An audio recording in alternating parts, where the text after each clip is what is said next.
Hush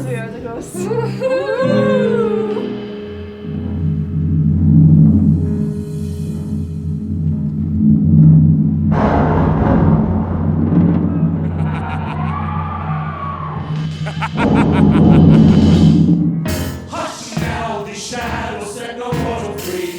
Hush now, time's come to spill the blood of the magic will be. In all your hands I see. I must have enough to blood of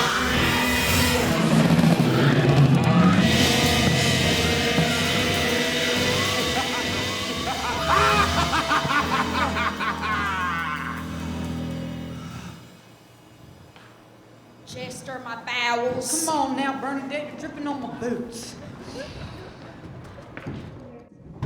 I have seen such things, such shame, such malice. If we don't create new work, what are we going to have in the future?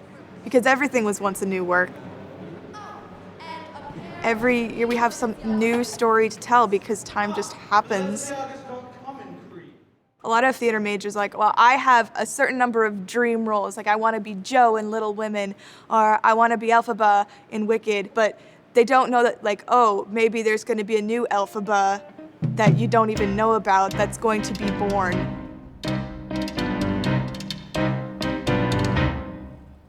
Every morning I wake up in my pink canopy jewel encrusted bed. In my hand, Musicals get written, they get read, and then there's this sort of no man's land. You know, what do we do with our musical now? You're gonna spend $50,000 to put up some big musical in the spring. What if you took that $50,000 and gave it to artists who are trying to write new musicals? What would happen? I feel a little insecure. Welcome to my paranormal touch. When you give young people and unproduced artists the opportunity to tell their stories, it's radical because their stories are the ones that haven't been told yet. Destined to be famous. My exceptional style. Polyphone is a festival for new musicals at the Miriam Theater and the Arts Bank Theater in Philadelphia. And it's the entire student body of UArts working together, whether that's on stage or on crew. And we all work together to create these new pieces of musical theater that composers bring in to incubate here. A lot of theater students get out of college without ever having made new work. And as somebody that makes new work myself, I'm really excited about creating a generation of artists who are really excited about interpreting new work and in some cases even devising it with the authors. What better way to learn how to perform in a musical than to write your own musical and perform in it? And a lot of what I'm trying to do with Polyphone and with my students is give them the opportunity to explore how they want to tell their stories with music in a really open way. I'm so proud of you all that are doing these shows. It's been really incredible. How are you feeling? Tired?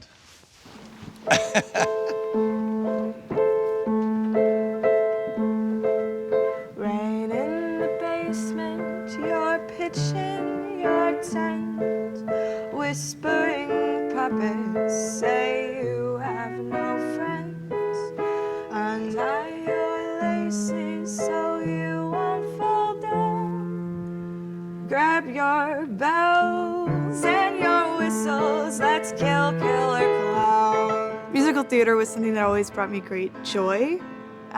It was something that I wanted to do because it just made me happy in every aspect of myself. As bad as my shoulder blades that are rubbing away since I forgot. Singing really brings this sense of empowerment. I'm reliable, I'm invincible. There's such a wonderful way to get a message across in this way that will stick with you better than if I just talk to you. Guess the next thing you want me to be is quiet.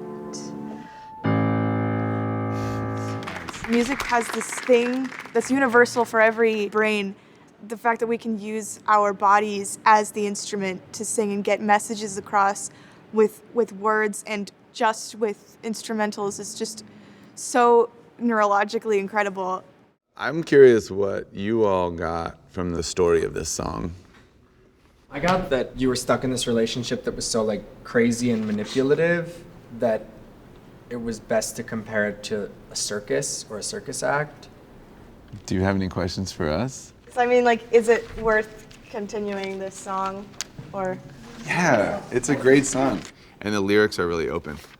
Polyphone was how I kind of broke out into UArts because it was my freshman year when they first started it, and I suddenly got cast this big role in César's new musical, The Elementary Space-Time Show, and it just went in the best way possible.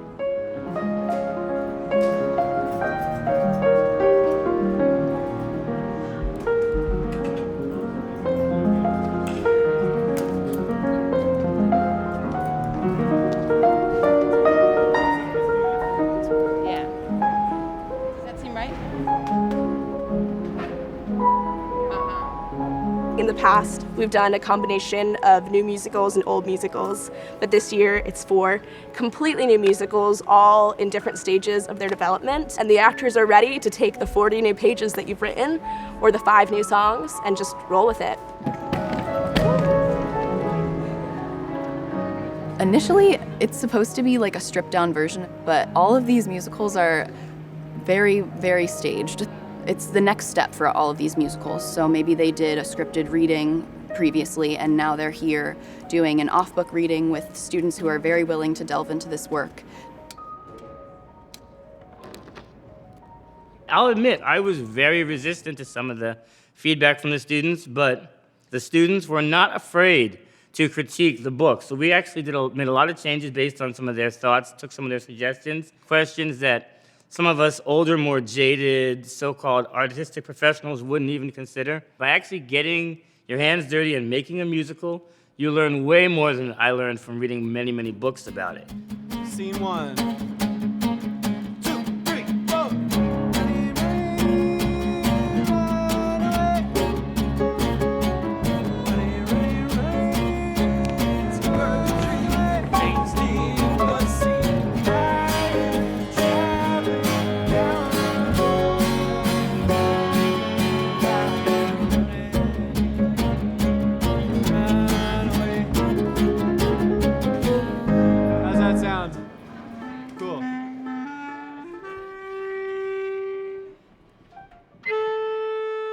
Folk Wandering was such a wonderful experience as a songwriter, getting to collaborate on pieces that just needed like finishing touches or maybe little additions. Mike Brun, one of the main composers, was in the room most of the time, and having them in the room to be able to ask questions about these characters and also learn that there really is truly no wrong answer. We're really honestly leaving our fingerprints on these characters. We started rehearsals about 2 months ago, and all of Polyphone went on a huge retreat, and we got to talk with our casts and with other casts about the thesis of Polyphone and why new voices are important, and it was a really great 2 days to get to explore new musical theater and all of the new musical theater that we've been putting on this week. I have a collaboration partner, Savannah Souza, and we are currently writing a musical right now, and it's called Retrograde. My fist wrapped around your little finger, the sea breeze blowing through my curly hair. I walk alongside you, copy your stride. For every 2 steps of yours, I'm taking 5. Daddy's little girl, we knew from day 1. Mom, she was there, but we had more fun. The class has really helped me explore who I am as a songwriter and a creator. It's all about discovering the rhythm of the words and how that fits into the tone of the music. When you are little, you can't see how small you are. This world is designed to keep people like us. As a composer, I like to bring work to life by analyzing the lyrics that I'm given and creating atmosphere and structure so that the audience kind of can follow along with the music. Just any chance of whatever dads and daughters do.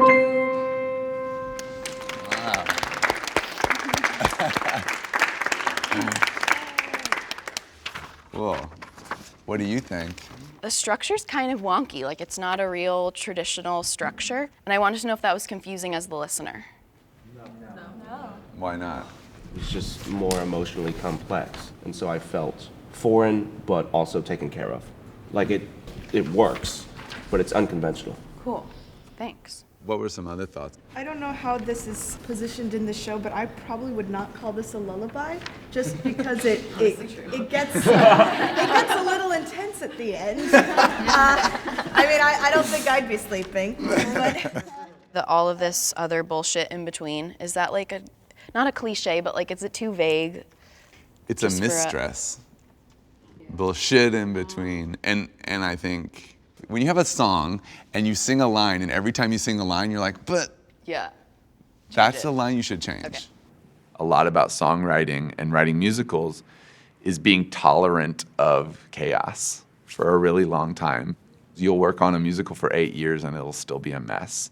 And you have to be willing to tolerate that mess. Because if you can do that, year after year after year, you can really get around to making some great work. Do you want me to ask him if I see him? Okay.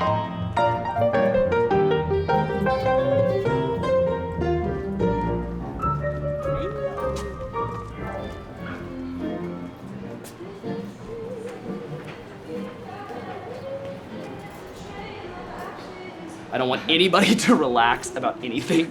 I still don't think we've conquered this show. Right? Do you know how I was saying, like, I still think the show is beating us. I actually think if you guys kill it, tonight's the night we'll own it. Like, rather than being like, what's happening? Which is like, what was going on Tuesday night, I think you guys have the potential tonight to go out there and be like, this is our show. Yeah, and for you to be in charge. Yeah. Cool, yeah? Thanks, guys. Go over your mic tracking, please. Yes. Oh, why am I so nervous? Here we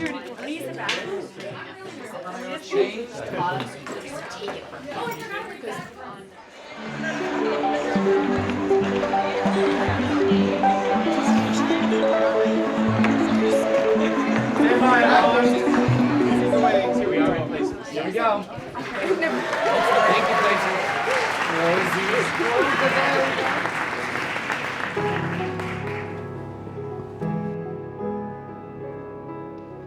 Brother, won't you follow me? Oh, brother, won't you come?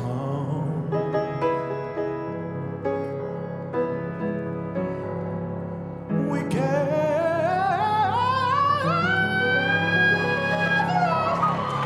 the Holy Ghost, the Father and the Son. Folk Wandering is all about how history plays into the fabric of America and how we as people need to search for the messages that have been left for us in our past so that we don't repeat the negative parts of history. Something's gonna happen, no. The minute that we leave, the way we learn, the things we learn, whoa, we learn them as we grieve. Let us go. Let us go.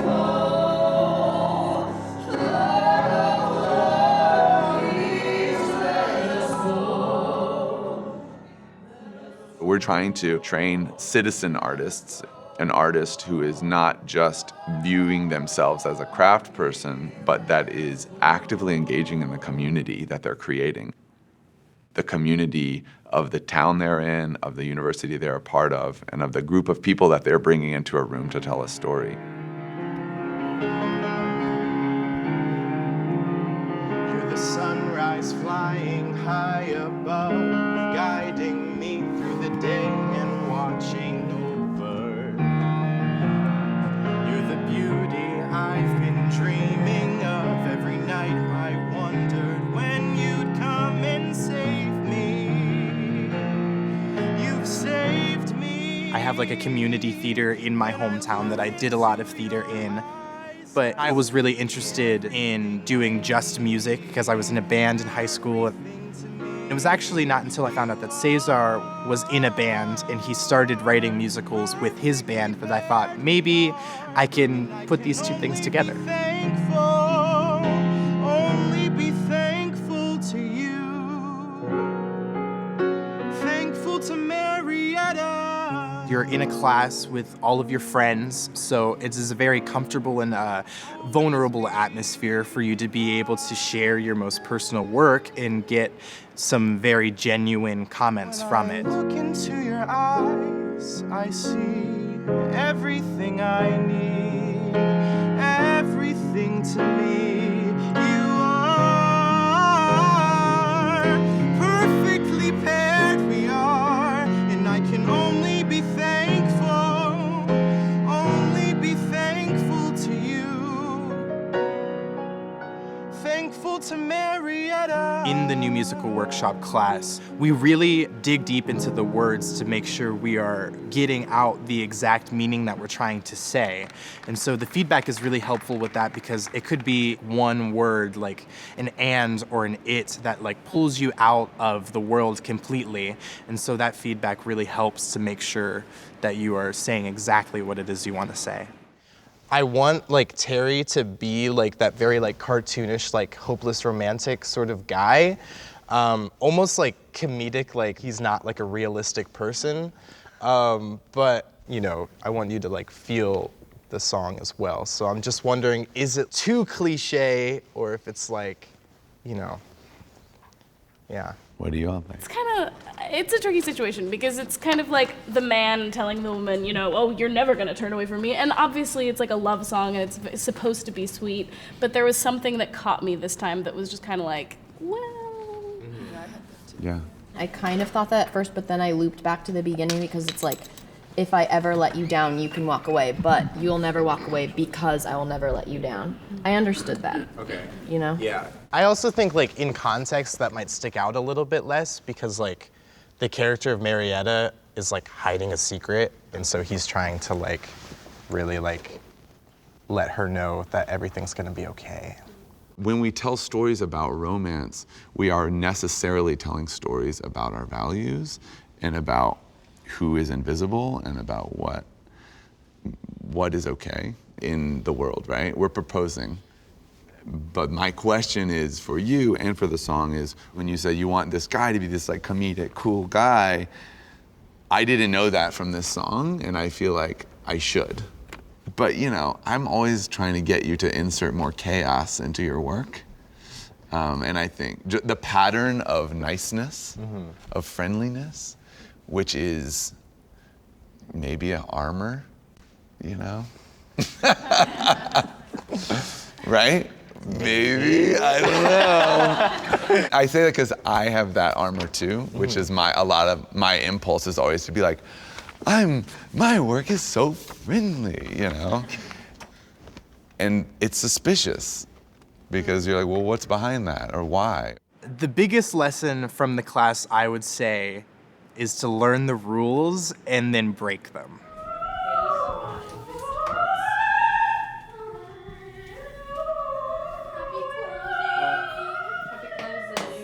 Last year, I was involved as a music transcriber for a show called The Material World, and that consisted of writing the sheet music for the entire musical.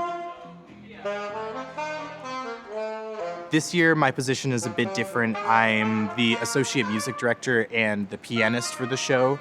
So my job this semester was writing a lot of the music for the show as well as playing piano for it.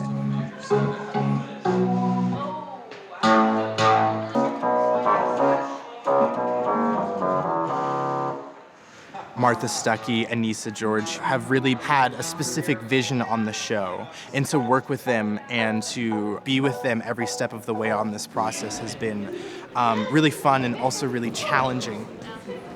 say they want you to write a song about not being able to lock up a freak, but they have no idea how the song is going to go. They have no idea what they want it to sound like. And so that's really where the student's role comes in. We are asked to generate those songs and give them to Martha and Anissa for them to then revise for the full production. All right, good luck and don't fuck it up on 3. 1, 2, 3, good luck and don't fuck it up! We are freaks and we don't care. We are freaks, check out my derriere. We are freaks and we don't care. We are freaks, check out my mutant prayer. I've got a fabulous armpit. He's got a fabulous armpit. I've got a fabulous hangnail. He's got a fabulous hangnail. I've got a fabulous coccyx. He's got a fabulous coccyx. Hey, we are so fabulous. People complain a lot about what shows come up on Broadway, and they say, oh, they're all just star vehicles and adaptations. And I think there's an incredible opportunity for musical theater to be a place of innovation and a place of telling the story of right now and of many, many diverse peoples. We don't hear enough from trans folks. We don't hear enough from people of color. We don't hear enough from women. And it's not for lack of these people putting the art out into the world. They are.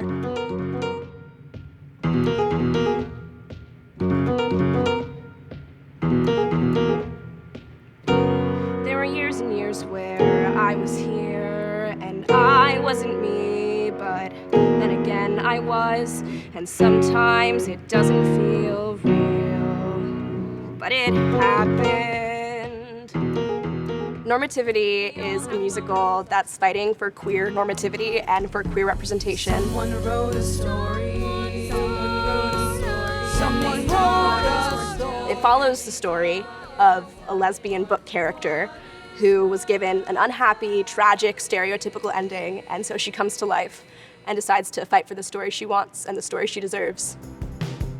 It shouldn't be a big deal to have wealthy academic black characters in a musical, and unfortunately, it won't stop being a big deal until it's normal. It's kind of ironic because I definitely preach about diversity a lot, and in some ways, I wasn't including their youth in the sort of possibilities of diversity. Especially with new musical theater and new theater pieces of work. These pieces of theater have really important messages that are being woven into all of the audience minds without them maybe even consciously realizing it. Will you take the picture for us? Most people don't want to start their work because, oh no, what if it's going to be bad? And you can't edit before you write because you just have to start. And it's going to be a rocky road, but it will get to the big explosion level you want to if you just keep working on it. You're all studying theater in high school. Yes. Yeah. And then thinking about going into theater in college also. Well, what'd you think? It's really awesome.